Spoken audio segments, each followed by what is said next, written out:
Good morning and welcome to Families First, Unity for a Difference. I'm Ella Dorsey, a meteorologist at CBS 46 and your host for today's incredible program. I'm also an extremely passionate advocate for vulnerable families and children here in Atlanta, and I'm excited to share more about why it's so personal to me. But first, we have such an incredible and exciting day ahead where we showcase the power of our collective spirits to bring social equity to the forefront and bring unity to life. We have a day filled with surprise performances, next generation voices, awards to some of our biggest leaders in Atlanta, words on what unity means, and so much more that you won't want to miss. A big thanks to Kennesaw State College of the Arts for that energizing drum performance to start our morning together. Their College of the Arts is an artistic community that celebrates inclusion of diverse people and thoughts and expands the boundaries of our creativity. Over the last 18 months, our communities have suffered, from the ravages of COVID-19 to widespread social injustices and inequalities across race, gender, and income. The world needs deep and systemic change, and we all must continue to fight for it. This past year, we've also seen great acts of heroism and care from our frontline workers who continue to serve our communities bravely. A common thread that's emerged is the true power of resilience. Families First knows that resilience is the foundation of building strong families and strong communities. As we start our time together today, I wanted to briefly share my own personal connection to Families First mission to build resilient families so that all children can thrive. I am adopted. My mother, Roxanne, wanted me to have a father, so she found my birth parents. She made one of life's hardest decisions, giving up her baby because she knew I would have a better life with my current mom and dad. Because of her sacrifice, I was raised in a loving family, a healthy household with 2 role models in my mom and dad. I know that I am extremely lucky, and not every family has a story that ends as well as mine did. So when I heard about Families First, I knew I wanted to work with them. This organization helps families create positive outcomes, much like mine. So thank you again for joining us this morning. We have an inspiring morning ahead as we unite to move our shared city forward.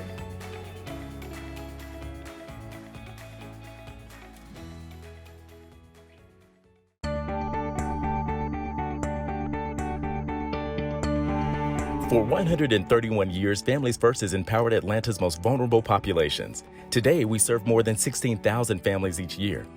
Let's take a walk back in time and see how we've transformed our services to meet the ever-evolving needs of our families. In 1890, Families First started as an orphanage on Atlanta's west side and what is now the Spelman College campus. Then and today, children and families suffered from the pressures of poverty, dislocation, and rapid social and economic change. In 1937, we became the first licensed adoption agency in the state of Georgia. Since 1942, Families First has provided counseling services to Metro Atlanta families, one of the key ways we ensure the holistic success of children and their families. In 1964, we opened the first group home, now called cooperatives, for young people in the state. And in 1987, we adopted the name Families First, a direct recognition of our North Star in why and how we do our work. In 1989, we developed a curriculum that more than 200 communities across the country now use to help divorcing parents learn how to co-parent their children. In 2014, almost 125 years after we began, and thanks to our successful mission and services, we outgrew our main office in Midtown. That fall, we launched the Family Matters Capital campaign to renovate the former E.R. Carter School on the west side. And in the summer of 2016, we moved into our new home and returned to our west side community roots. Last year, Families First launched our new mission, building resilient families so all children can thrive. Our Navigator Care model is the foundation of this new mission, and our navigators are the boots on the ground to help families strengthen and build resilience. Each family's path is different. Our navigators are there with them every step of the way. We invite you to join us as we write our next 100-year chapter, one that will continually rise to the challenges of our times and empower families to be their strongest and most resilient selves. And together, we will all thrive.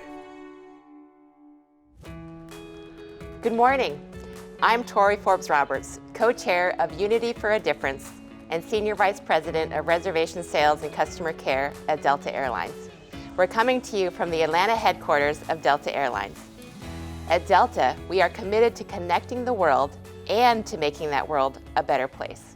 True connection is what makes the human spirit so resilient, and creating and connecting resilient families, the very special work Families First has done, is work I am so proud to support. Thank you, Ella, for joining us today as we showcase the people and organizations uniting to make a difference in our community and help our next generation to be more resilient. I also enjoyed learning more about Families First's rich 131-year history in Atlanta and their innovative new approach to building more resilient families. We'd also like to recognize our many sponsors who have made not just this morning possible, but the greater mission of Families First. Like every great organization serving our community, Families First could not do so without this support. Together, our sponsors are uniting with Families First to bring social equity and unity to the forefront. As we start our time together, please take a moment to think about what unity means to you. For me, unity is people of all different backgrounds working together as one to improve the lives of others. We invite you to share what your unity is in our social media channels shown on the screen. Now, I'd like to introduce you to Dan Gordon, my co-chair for this morning. Dan, we'd love to hear what unity is to you. Thanks, Tori, and I am thrilled to be here. My name is Dan Gordon, and I'm the co-chair with Tori, and I'm also the Atlanta headquarters lead for JB & Consulting.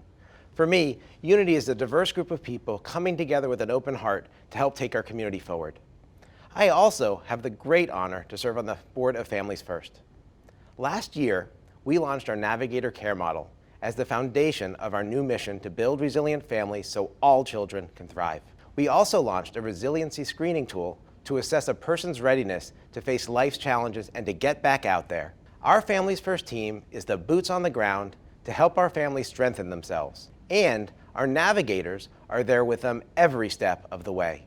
We know that the cycles of poverty are not broken by one program or service alone. We offer a suite of services and support with other community partners across the state of Georgia. This holistic, results-driven approach stems from our awareness of the barriers that prevent families from achieving success, a connection to meaningful mental and physical health care, successful matriculation to livable wage jobs, and stable housing and homeownership. We've seen a dramatic increase in the need for mental health services since COVID-19 began. The Families First team works with each client to prioritize emotional health, build resiliency, and cope with pandemic challenges. Did you know for only $125, you can help provide a mental health session for a Families First client? Check the chat box now for a link to donate and help us provide these vital services to families in need. The last 18 months have shown us the need to remove barriers to equity and inclusion. Our youth have often led these efforts in areas as diverse as healthcare, education, economic security, racial equity, and the environment. That is why I am so excited to introduce our next segment, a Next Gen Voices Roundtable hosted by my friend Shan Cooper, our honorary chair and the executive director of the Atlanta Committee for Progress. And a very special thanks to Georgia Power for sponsoring this inspiring next generation conversation. And now to you, Shan. Thanks, Dan. I'm so excited to be here today with our city's next generation of leaders, advocates, and change makers. Their courage and advocacy have already positively impacted our community. So, my guest this afternoon, it's so wonderful to be with all of you. Good to see all of you. Welcome. And I've got a few questions that I'd like for us to talk about this afternoon. So my question is this: how has COVID changed the way you live? What's your new normal? So KK, ladies first. Well, COVID for me has been a very good, it's been pros and cons with COVID. To maneuver from being personal in school and finishing senior year was very hard for me. I couldn't balance my life from being in school and being home. I'm my mom's primary caretaker. To deal with all the stress with school and with the home situations is really tough for me. I had to realize that I'm at the end and I need to keep pushing to make it forward, to make my goals come true. But there are pros to the situation also. With me being online all the time, I could actually talk to my teachers and let them know that I'm busy like I did in school. They'll tell me that it's okay, Makilia, do what you have to do and just contact me later. Or they'll give me my work. And that's why I came out on top with all A's. Thank you. And I finally got my certificate for cleared. And I'm on top now. Well, congratulations. You know, KK, one of the things that we like to talk a lot about at Families First is resilience. And yes. I have to tell you, if I were looking up that word in the dictionary today, your face would be right there, because that's resilience, what you just demonstrated there. So thank you for sharing that. Joshua, so what's your new normal? The pandemic changed my life in a lot of different ways, from family perspective to school perspective. Before COVID ever started, I had good grades. I was doing better in school. I had more communication.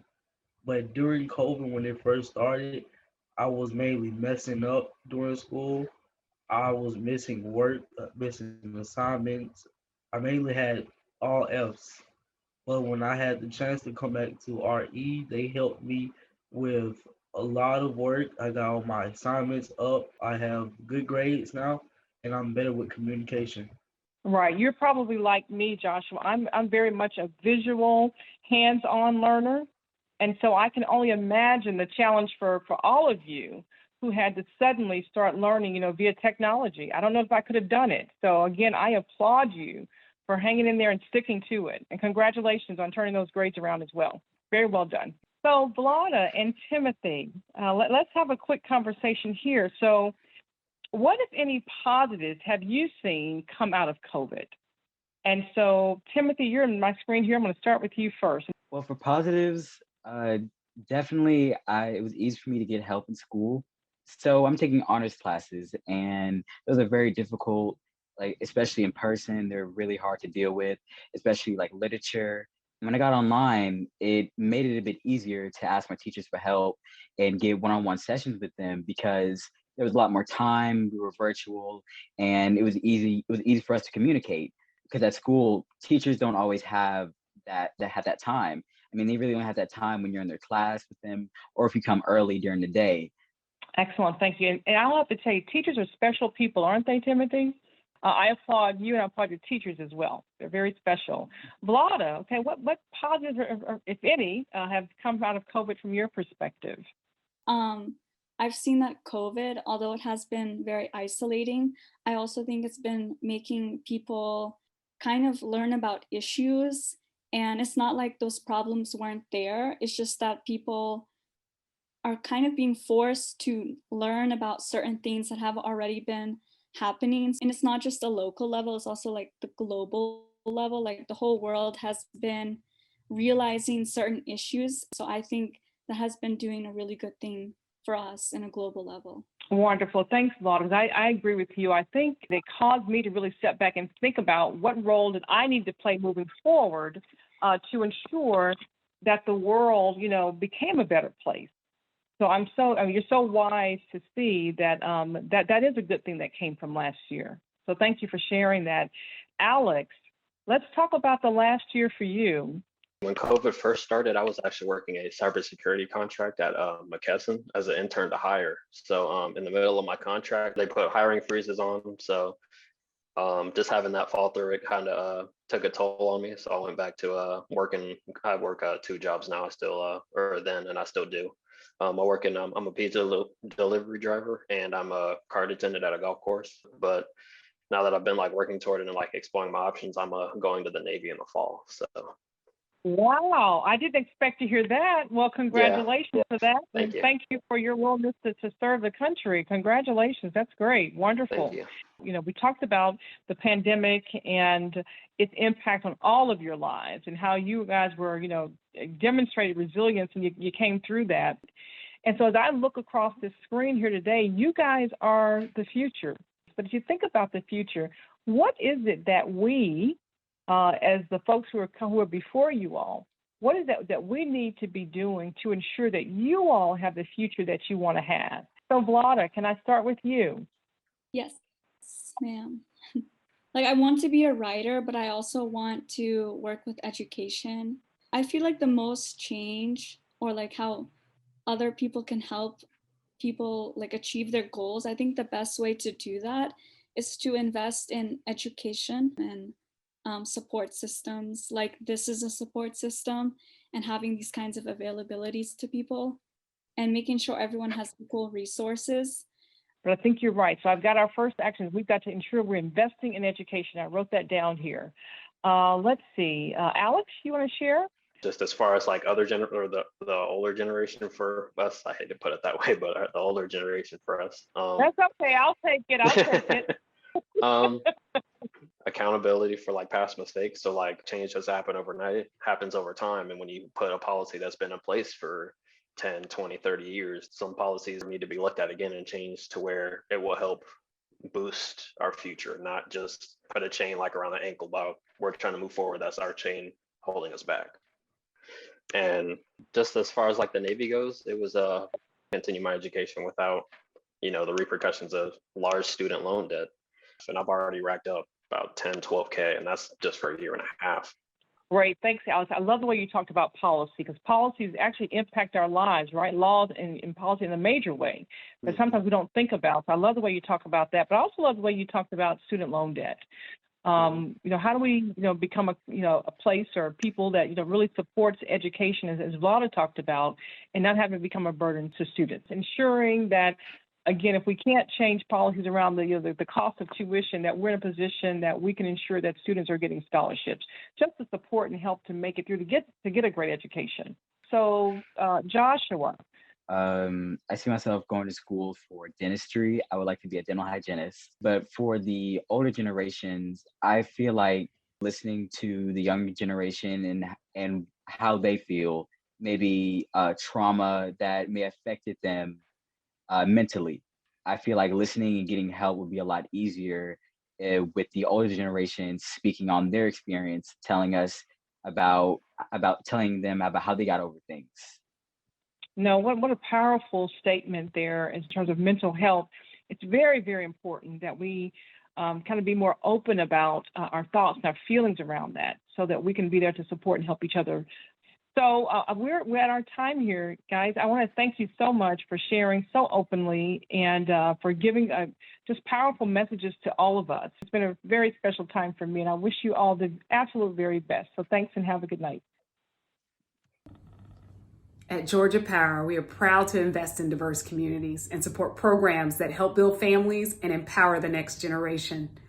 As many Georgians continue to face health and economic crisis from the COVID-19 pandemic, as well as increased visibility and attention to the social justice and racial equity issues in our communities, we know it's our duty to empower the most vulnerable and use our resources to make a difference across this state. At Georgia Power, we are proud to make a difference.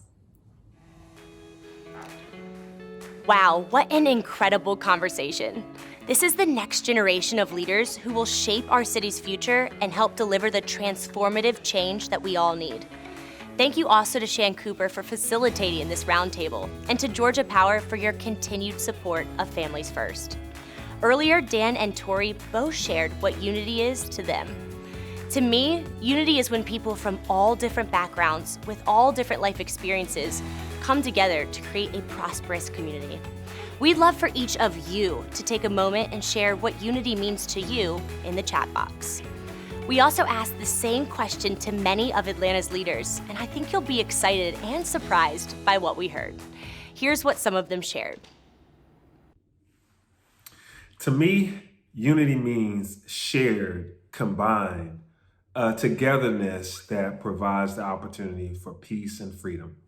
To me, unity means treating others the way that you'd like to be treated and treating them the way they'd like to be treated. We're all in it together. Unity is a state of being, celebrating all of us working together with one voice while acknowledging our uniqueness. For me, the word unity comes from the Hebrew root, which means all together now. It's an attempt to achieve collective harmony in an ambiance of pluralistic agendas.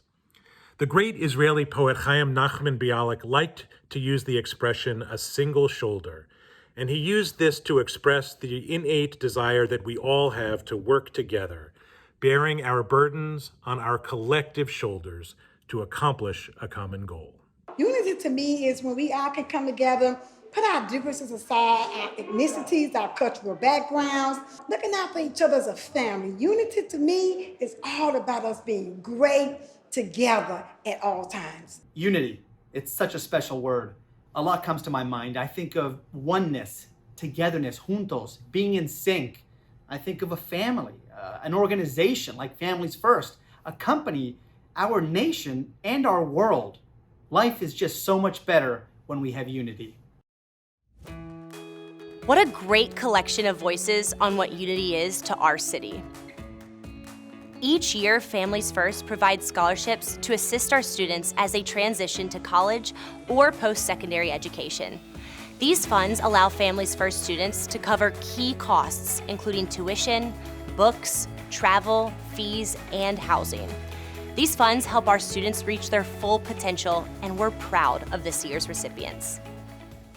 I had a baby at a young age, but it still gave me determination and motivation to continue.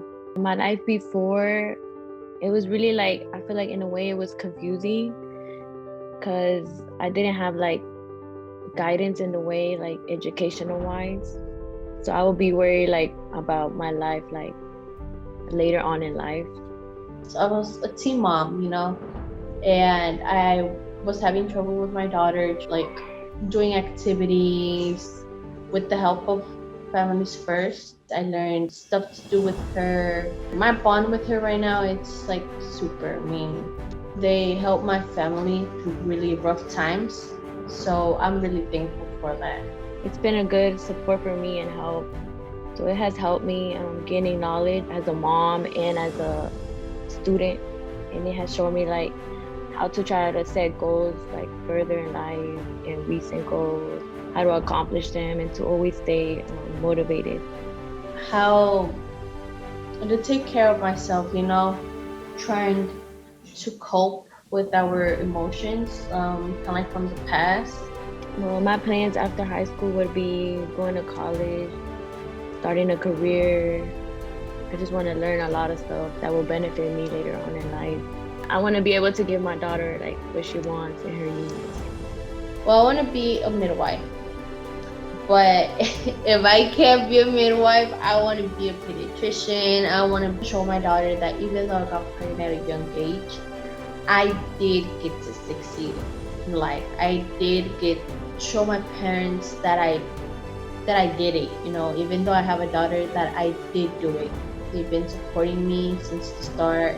I'm thankful that for them pushing me, because if they wouldn't have pushed me, I don't know where would I be, you know? So I want to show them that I did do it and give them in return what they gave us, you know?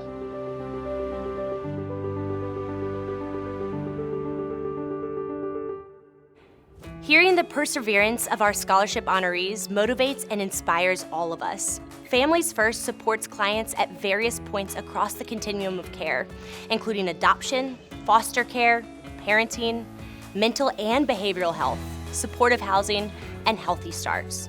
Their work is a team effort, including staff, the board, supporters, and sponsors and donors like you. We're thankful for the support of this morning's partners and for all of our supporters joining us. Remember, $125 covers a mental health session for an uninsured individual. Feel free to share your generosity by sponsoring 10 sessions to directly move the needle in helping all of our neighbors receive quality mental health care and grow more resilient. Please check the chat box for a donation link. Thank you for helping our clients reach their fullest potential. Next, our first honoree today is Vanessa Harrison, president of AT&T Georgia. We're awarding Vanessa the 2021 Making a Difference Community Service Award for her dedication to improving the quality of life for all Atlantans through investing in the Atlanta public school system, the West Side, and in vaccination education for our most vulnerable neighborhoods in Atlanta. Please join me in welcoming award recipient Vanessa Harrison.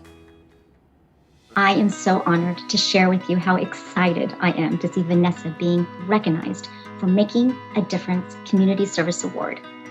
We need more people just like Vanessa, people that care about people, have kindness and compassion, and they take action to make a difference. Vanessa has dedicated her life to putting love and putting kindness into this world.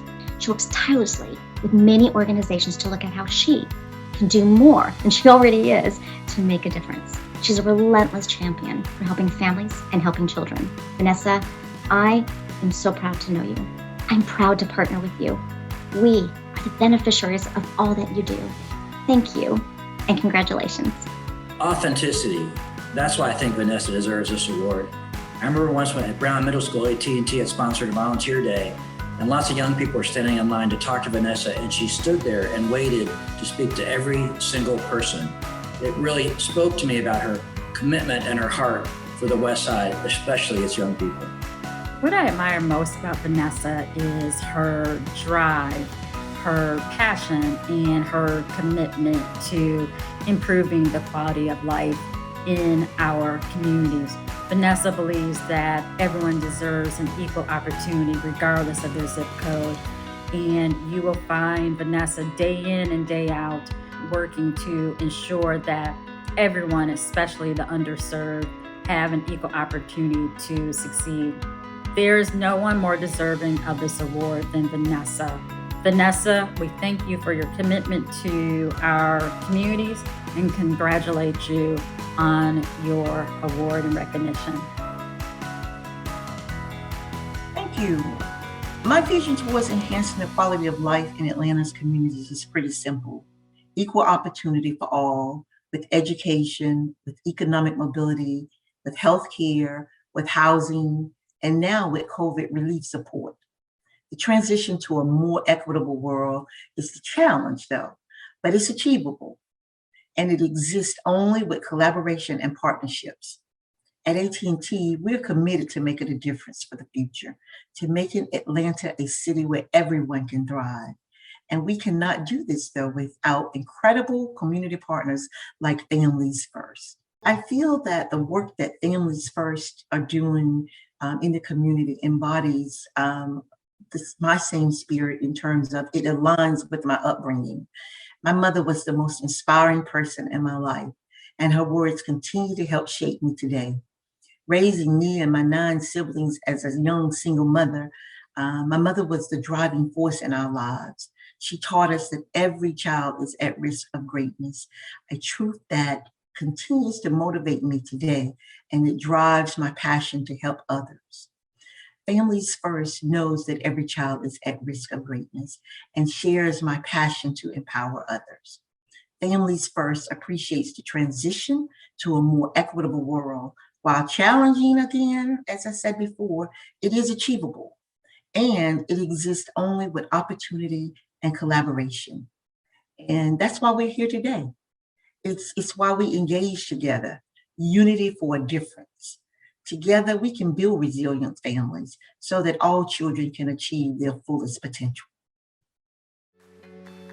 Thank you, Vanessa, for your commitment to our community. You are a clear reminder of the power of change in each of us. And congratulations again on receiving the 2021 Making an Impact Community Service Award. I've loved hearing from leaders across our city on what unity means to them. Let's hear from a few more now, and then following that, we'll hear about a family's own journey and going from surviving to thriving and the power of building resilience. And don't forget to share your own Unity Is in our chat box and on our social media.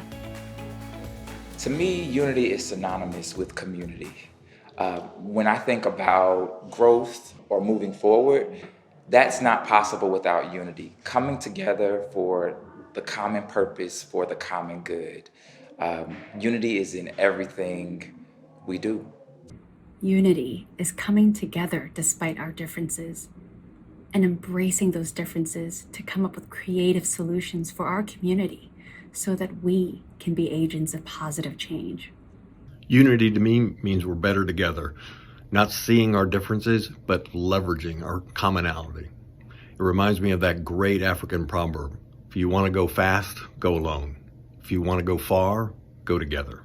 For raising expectations, unity means being consciously and philosophically aligned, whether it's with parents, partners, or community members. We believe unity is essential to sparking change, disrupting the status quo, and in the words of the late Congressman John Lewis, starting a little good trouble.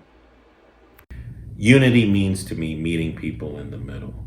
Be responsible, be reasonable, and be compassionate.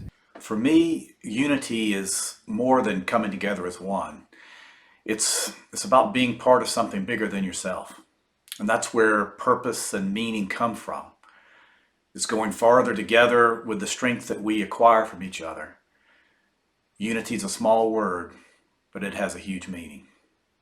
Unity is the solidarity that will emerge once you and I realize that our shared fate, values, aspirations, and goals bind us tighter together than any of our differences, whether real or perceived, separate us.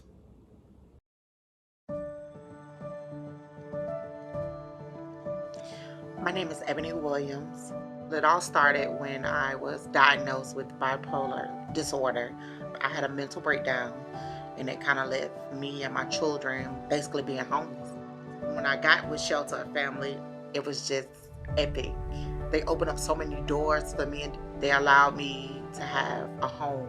They allowed me to have my own independency. There is light at the end of the tunnel.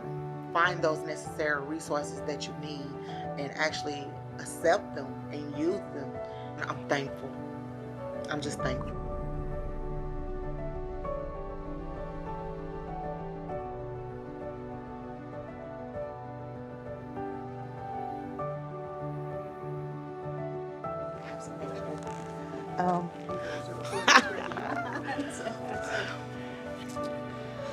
During the pandemic and some of the trials and situations that my children faced with not being able to stay on campus and having to move back home, it almost felt like a setback for us with them having to change courses. But what I did tell them is to stay focused, that you can work through this. And as a family, we had to revamp and start all over again. Kind of found it was kind of hard to stay in focus in school during the pandemic. So I decided to take on a role at working at Amazon, even though I do know that I'm going to attend college still. And I'm actually a lead there as an ambassador to help train other people Since this past year, since we talked, I went off to college. I attended Alabama State University, majored in marketing. As you know, it's summertime now. I'm currently working at Amazon. The past year has been very well. Some things were good, some things were bad, but throughout life, I know that I'm always going to keep going forward no matter what. The year's been great. Like, I done faced adversity, but I pushed through. I'm getting to it on the field, in the classroom. I offer an opportunity to play in Carrollton, be a better football player and a man overall. Dealing with the pandemic in general, I would say, brought us closer as a family. And despite the challenges that we have faced, we persevered. Setbacks can be difficult for a person, especially when you're achieving so many different things, but you just have to be resilient and continue to keep your head up and move forward. With my mom and family first, I learned that a lot of people have my back. Through all that I go through, I know I got a support system. Families first, they're on point. There's nothing that I didn't need or no time of day that I couldn't call and depend on you. I mean, there were times where I would be going through something and it could be 3 in the morning. My family's first family would wake up out of the bed just to talk me through certain things and situations. My mom, she's always motivated me to become a better person than what I am right now. Staying focused and just knowing that you can do anything if you can put your mind to it. Throughout all the many things that I have went through the program, I've progressed on my journey as well within the last year. I'm now in the next step from Shelter a Family, which is going into the Flow program, where I'm able to get my own house and become a little bit more independent. So it's a beautiful thing, and know that this is only the beginning to something that is beautiful, and there's a beautiful outcome in the end. Thank you, Ebony, for sharing your story of hope, independence, and resilience. As you can see, Families First is with its families every step of the way to help them meet their fullest potential. Our Families First Recovery and Resilience Fund allows families like Ebony's to continue to get up and face life's challenges. Thank you to the support of our sponsors and donors. Every client who enters our doors is screened for resilience and their ability to get back out there and face life's challenges. Did you know that $5,000 can support a family navigator who helps accelerate a family to stability? And $2,500 can provide a peer mentor to a family for 6 months? Every bit counts, and today is your chance to join with Families First to make an immediate and direct impact in our community. Check the chat box for the link to donate to the Families First Resilience and Recovery Fund. Next, we have 2 more incredible women that we'd like to honor. First up, meaningful connections are a vital part of our well-being and success in life. Pat Upshaw-Monteith, the president and CEO of Leadership Atlanta, has been at the forefront of connecting Atlanta's top leaders through real connection and honest conversation on race, social equity, and inclusion. She's helped our city's leaders build trust, mutual understanding, and self-examination. The Families First Community Impact Award honors her and her continued work for our city. I've had the pleasure of knowing Pat for over 25 years. A leader amongst leaders, Pat has led the Leadership Atlanta organization in a phenomenal manner, covering such topics as race, education, criminal justice, and many key topics impacting our community. Thank you, Pat, for what you've done over the years in leading Leadership Atlanta. Congratulations on this phenomenal award tonight. What I admire about Pat is her steadfast commitment to making sure that Atlanta's leaders understand how race is implicated in the conditions we see in Atlanta and how it must be a part of how we fashion the solutions. It is that impact that she's had on Atlanta's leaders that is most long-lasting and that will help us reach to better tomorrow. Pat is a fearless, authentic, and committed leader who creates space for honest conversations around equity in our community. And then she really pushes people to examine their own ability to influence change and to use the resources that they have to drive that change. And importantly, she does it with just an incredible amount of empathy and grace. Pat, you're an extraordinary person, and your vision on how you can help educate, inform, and bring together top influencers across our community to help those that are underrepresented is truly inspiring. I thank you from the bottom of my heart for the impact that you've had on my life, And I hope you're able to take in today how much your community appreciates you. What you have done for Atlanta is absolutely inspiring. I'm so honored to celebrate this with you. What a wonderful occasion. Congratulations. Thank you so much for being here. This honor means a great deal to me. And I would like to express my deep gratitude to everyone at Families First for this award. I appreciate the 130-year history that Families First has had in Atlanta and the impact the organization has made on so many families. One of my most memorable introductions to Families First was back in 2011 when Keisha Lance Bottoms was a participant in the class of 2011. She asked my advice on whether or not she should add to her existing family of 2 boys, ages 10 and 3. She shared with me that she was working with Families First to adopt twin boys. It also makes me reflect on my own family growing up in Columbus, Georgia. I grew up in a predominantly Black, low-income neighborhood, and although we were poor, we really didn't know it because we knew very few people who had a lot more than we did. My life was not only shaped by my parents and my 7 siblings, but also by the Catholic Church next door to the house I grew up in. And although my parents were Baptists, the Catholic Church became an important part of our lives. In many ways, it was our Families First. And it was more than a church. It was a community center, and it was a center that provided outreach to families, and it also supervised youth activities. It was a safe place to be and a great place to roller skate. But it was there that I learned the importance of giving.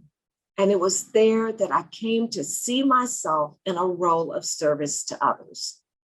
I haven't spent my entire career in the nonprofit sector, and my position at Leadership Atlanta has allowed me to meet and work with some of the most transformative leaders with the brightest minds and the biggest hearts in the city of Atlanta. It has been so rewarding to be in the company of these leaders who are so committed to growing in leadership and improving our community. The Leadership Atlanta program has enabled local leaders to engage in meaningful conversations and self-reflection on some of the largest challenges facing our community, especially in the areas of race, poverty, and equity. The Leadership Atlanta experience has helped to create some of the amazing partnerships and support of other nonprofit communities. All this has happened with a special network of over 4,000 alumni focused on taking community forward for all Atlantans.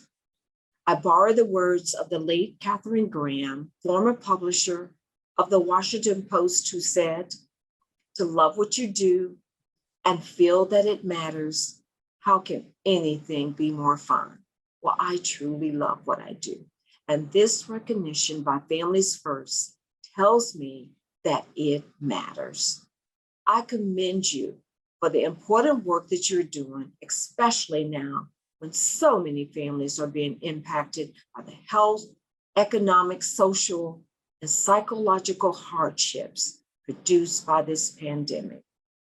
The stresses on families are greater now than ever, and you are at the forefront helping our most vulnerable populations. My sincere thanks to DePriest and Julio. I admire your leadership and your commitment to this organization. You are doing the work that truly matters. I am honored by this recognition, but I share it with my board, staff, and alumni of Leadership Atlanta who made this possible. Thank you so very much. Thank you, Pat, for creating a space for leaders to have courageous conversations that lead to impact and change in our city. And congratulations again on the 2021 Community Impact Award. I don't know about you, but I'm feeling some major girl power today. Starting with Vanessa's work on the West Side and Pat's commitment to empowering our leaders. Our next awardee, Carol Tomay, the CEO of UPS, is receiving the Families First 2021 Social Equity Award for her dedication to advancing diversity, equity, and inclusion, and for her resilience in affecting change around the world. Together, these three embody the power of women leaders to make lasting change and break down barriers. Carol's success as a champion of diversity, equity, and inclusion can largely be attributed to her personal ethos. This is who she is as a person. Using her lens of the world, she is able to show up for people in non-performative ways, listening, asking questions, and remaining committed to topics that matter. Carol's commitment to social equity and anti-racism was apparent from day one at UPS. In the midst of a year like no other, she set the tone for our company with inclusion at the forefront. I really admired her deliberate actions and the swift steps that she took to put words into action. Carol increased the diversity of our board of directors. She sanctioned the creation of an Equity, Justice, and Action Task Force at UPS. And she invited feedback from UPSers about the ways that we could improve our culture. We are incredibly fortunate to have her at the helm of UPS, and I congratulate her on this well-deserved honor.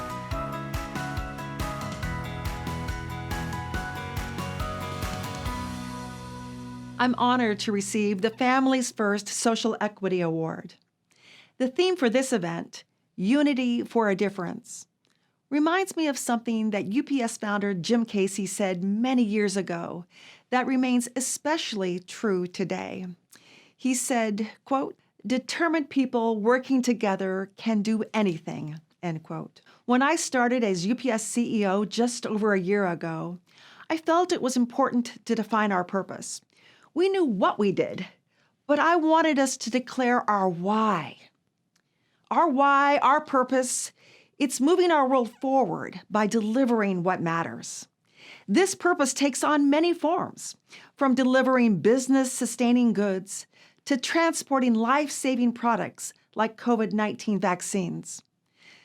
But it's also about building more resilient and equitable communities in the more than 220 countries and territories that we serve around the world. Working alongside organizations like Families First, we're driving progress on diversity, equity, and inclusion so that all people have a chance to reach their highest potential, whatever that might be.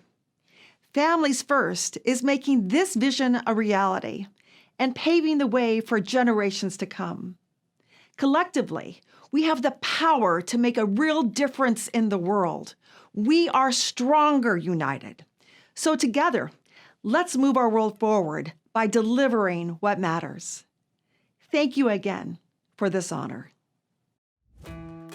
Congratulations again to Carol on the 2021 Social Equity Award, and thank you for your work both personally and professionally in leading the way to diversity, equity, and inclusion here at home and around the world. Resilience is not just part of a mission of Families First. It is a key driving force behind how all of us can make change in our lives and for our communities. Next up, we want to dive a bit deeper into resilience with a fireside chat between three individuals on the Families First team who help drive this approach. DePriest Waddy, its CEO, Dr. Edward M. Valentine, the Director of Clinical Services, and John Kennebrew, the Counseling Program Manager. They'll share more about Families First's innovative new ways to build, measure, and sustain resilience in families and communities.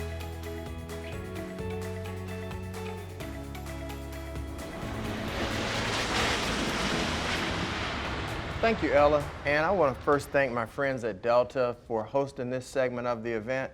What an awesome studio and a great experience. So John, recently you and your team hit the streets on the West Side. What did you guys find?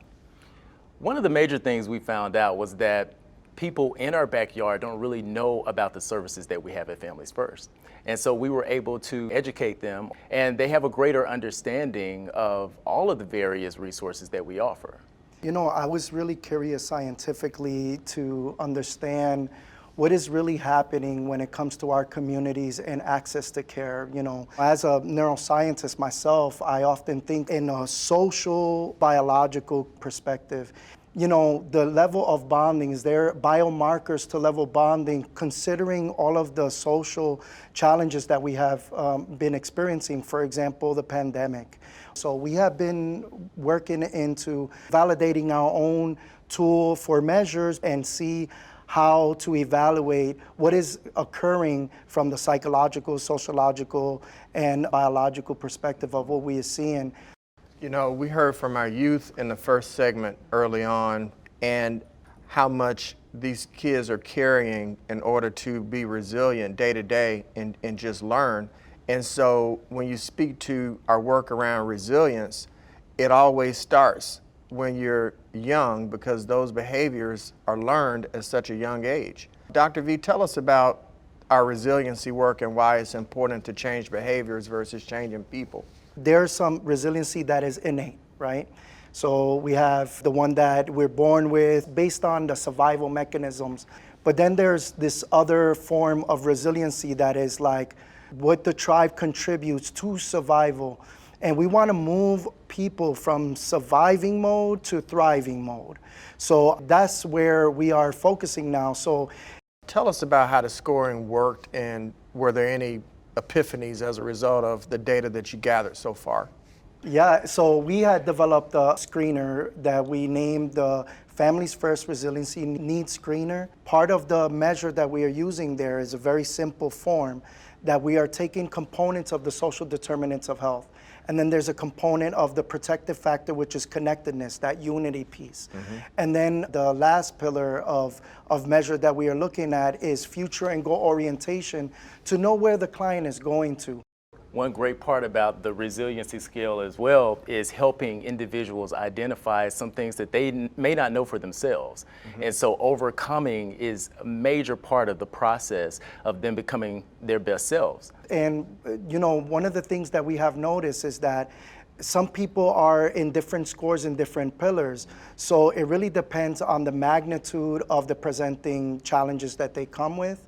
I heard a statistic from a therapist recently. Youth in the inner city, by the time they graduate from high school, 90% of them will have witnessed either a violent crime, either passively or actively. I first thought that was a very rich proposition, but as I see some of these things playing out on the news, I'm beginning to think that maybe that's true. Mm-hmm. How do you guys see that playing out in your lines of work?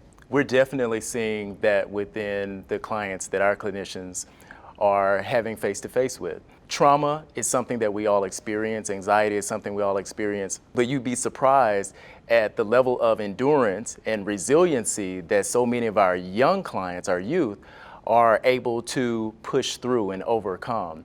Yeah, absolutely. You know, complex trauma feels normal, you know, to a lot of the kids that we serve. In fact, there was a young man that John was working with that told me, well, I love the hood, you know, I want to stay here. This is what I want to do with my life, you know, and that is the type of resiliency that I'm talking about when it comes to the survival mode. Mm-hmm. And we are hoping that people do a lot better when it comes to complex trauma. And with the FFRNS, I think that we're getting closer and closer to that, because it's not like a psychometrical tool that is really hard to fill out, and it's not vast, and it's not hard to analyze. It's easy also for the clinicians, and that's the reason why we have partners reaching out to us, trying to see if they could apply the FFRNS in their already state-of-the-art, well-established clinic. Thank you. And I must say, this problem is not going to go away anytime soon. I don't see Families First ever putting itself out of business. We've been around 131 years. I think we can be pretty certain that we're going to be around for the next 100 years doing this phenomenal work. And I want to thank you both for being here today and sharing your truth and educating us around this work. So thank you very much. Thank you. Welcome back. As the team discussed, resilience is built with an understanding of neuroscience, education, workforce development, and an individual's overall health and well-being. All of this can help open the doors to social and economic mobility and bring generational change. We invite you to join us today in making a contribution that will open even more doors and create deep and lasting change for your neighbors. Please check the chat box or visit www.familiesfirst.org/donate to join us. You can also text FFUnity to 44321. As we near the end of our event, we have one last surprise performance before honoring our final awardee of the day. There are a couple who have made a deep and lasting impact on thousands of lives in Atlanta. But first, please welcome back our friends at Kennesaw College of the Arts.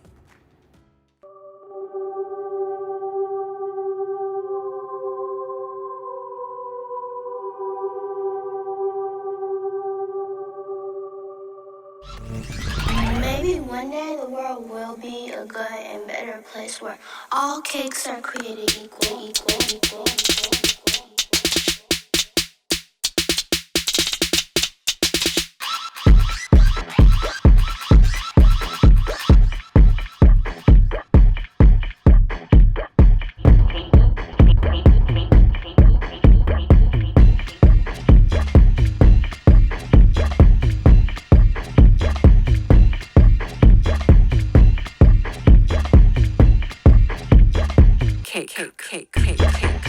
Man, I'm so hungry. Cake.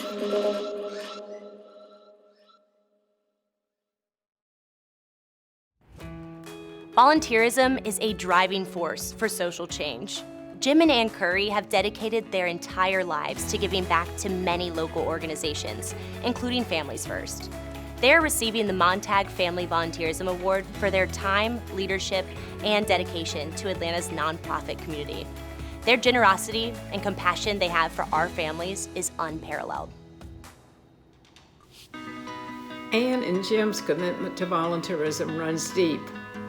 They bring sharp minds and big hearts to their work. Jim and Ann are a volunteerism dream team. I could talk about their wonderful qualities for quite a while. They're a fantastic couple that have given generously of their time, talent, and money in helping organizations and people throughout Atlanta. To me, they're one of the best couples I've known. Mr. Curry sits on our board and helps us with our finances. And Mrs. Curry has been guiding me and mentoring me with fundraising and nonprofit leadership. Ann's amazing record for leadership in the not-for-profit world extends beyond local to the national level. They have both been loyal and generous supporters of Families First on many levels. And Jim, a former board chair, continues to contribute his invaluable wisdom and expertise to all things related to finance. Jim has an extreme amount of energy, a lot of capability, and he has been fantastic. He was retiring from board work, and we asked him to step up into a leadership role, and he did so without hesitancy. Ann has served uncompensated on our kitchen cabinet for many years when we've had thorny issues that she could help with, and the result has always been better because of her engagement. They're very generous of giving of their time and their knowledge. We're lucky to have them in our community. Thank you, Mr. and Mrs. Curry. Congratulations, you two. It is an honor being here. Congratulations, Jim and Ann. You really are a wonderful, wonderful couple.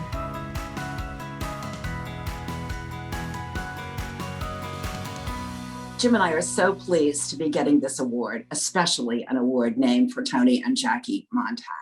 We have long known Families First. It feels like to me it's always been there. And it's always been a place where some of the very best volunteers and the very best programs in this city helping families have taken place.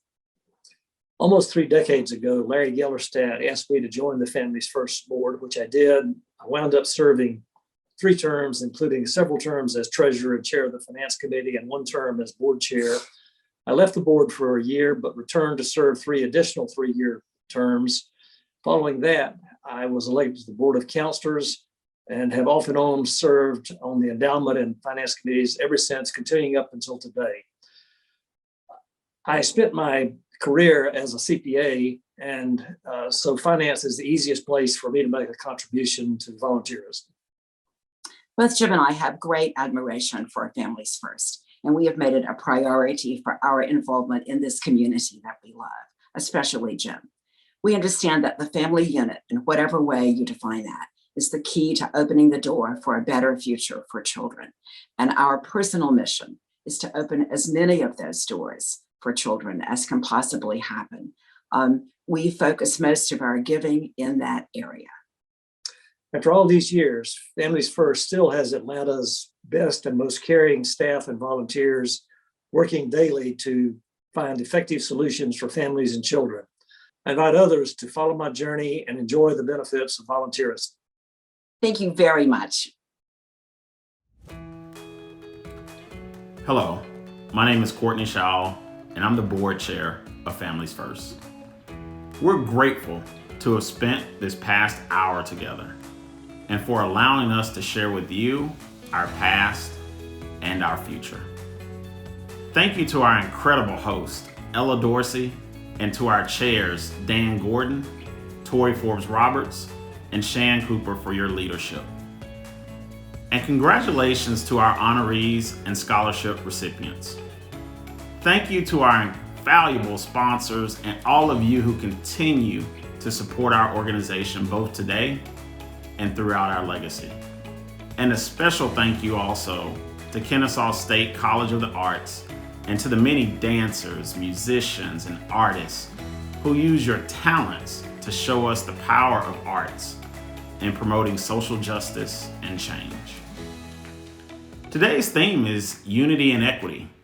This past year, we've lost some incredible civil rights leaders, as well as innocent victims to police killings.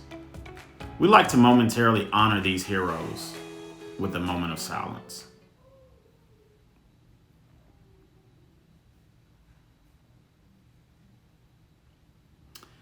And as I think about how we move forward in our collective work towards diversity, equity, and inclusion, I go back to how we started our time together with the Next Gen Voices Roundtable and the power of hearing from a really diverse group of youth on their challenges and our collective opportunity to help them succeed. This view of tomorrow is foundational to us at Families First. We understand firsthand the needs of our clients today, but we want to be intentional in helping people combat the needs of tomorrow. The learned skills of resiliency can be passed along for generations to come. Our ultimate goal is to break the cycle of social stagnation and to really change population profiles from surviving to thriving communities. That's really our contribution to service and social justice. I hope you really enjoyed today's show as much as I did. Please visit the chat to access the link to our donations page or text FFUNITY to 44321. Your donation today will make an immediate impact on the communities we serve. I'd like to end with my own view of what unity is. To me, unity is coming together for one common goal: creating balance, harmony, and resilience. At Families First, unity is pairing our capabilities with those of our community partners to build resilient families so all children can thrive. On behalf of our board of directors, thank you so much. Everybody welcome the Atlanta Drama Academy.